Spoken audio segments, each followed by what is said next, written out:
Sailing the Crown Princess through the Mexican Riviera is, as you might expect, awesome.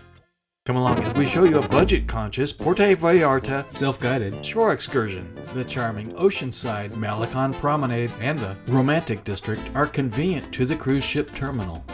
If you want to experience Mexican art, culture, and great food, this tour is for you. Come along and let's have some fun in Mexico without having to pay expensive excursion prices. The cruise port is only 3 miles from downtown Puerto Vallarta and our destination of Malecon and Romantic District. There's a bus stop right outside the cruise terminal. Just look for a bus that says Centro written on the windshield. The fare is 10 pesos, but they accepted a $1 US bill. The bus proved to be simple and a bit of an adventure. Walking takes about an hour, but it's not very scenic, so it's not what I would recommend. Taxis have a minimum fare of 50 pesos and expect to pay about 100 to 150 for the one-way trip. The Malecon is a hard-surface, pedestrian-only boardwalk that spans 12 blocks. With beautiful ocean views of the Bay of Banderas, it's a fantastic place to stroll, as well as browse shops, have a few drinks, and admire the sculptures, street artists, stone installations, and other art.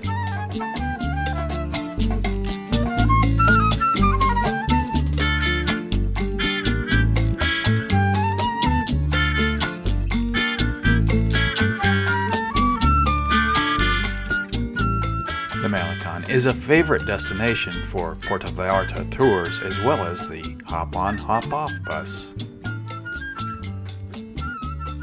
Downtown Puerto Vallarta and the Malecon are home to many festivals throughout the year.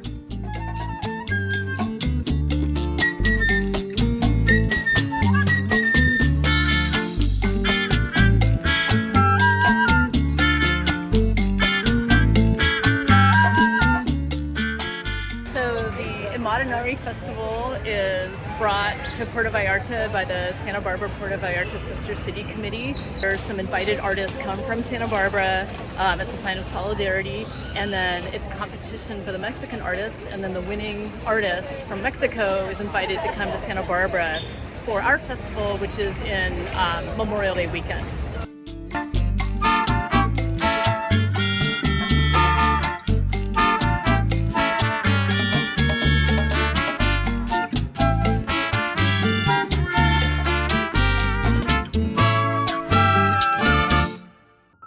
Towering over the plaza, the Church of Our Lady of Guadalupe is well known for the crown atop its steeple.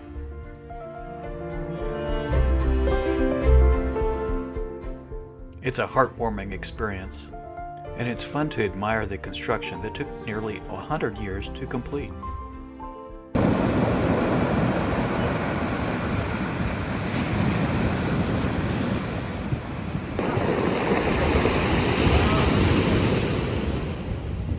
Beautiful. What do you guys think? There you go, there's a blue one,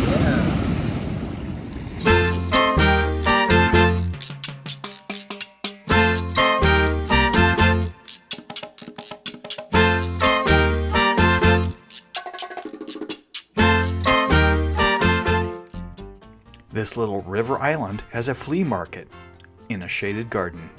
There's plenty of touristy trinkets, so bring your haggle skills and check it out. As we enter the Romantic District, on the east side of the Malecon is what's known as Tile Park. Take a break and enjoy this creative, community-driven, mosaic tile public art project.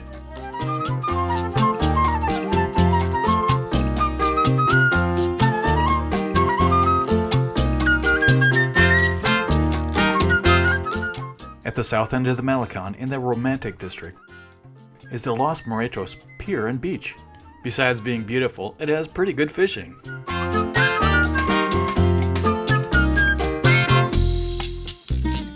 Waiting about 3 blocks into the Romantic District, we find Joe and Jack's Fish Shack. There was a line waiting outside for the opening at noon, and it seems to be a favorite of US and Canadian expats who have become locals. The menus were both in Spanish and English. All the waitstaff are named Joe, and they're proud to tell you which number Joe they are. The place has a good vibe, and it's not a tourist trap.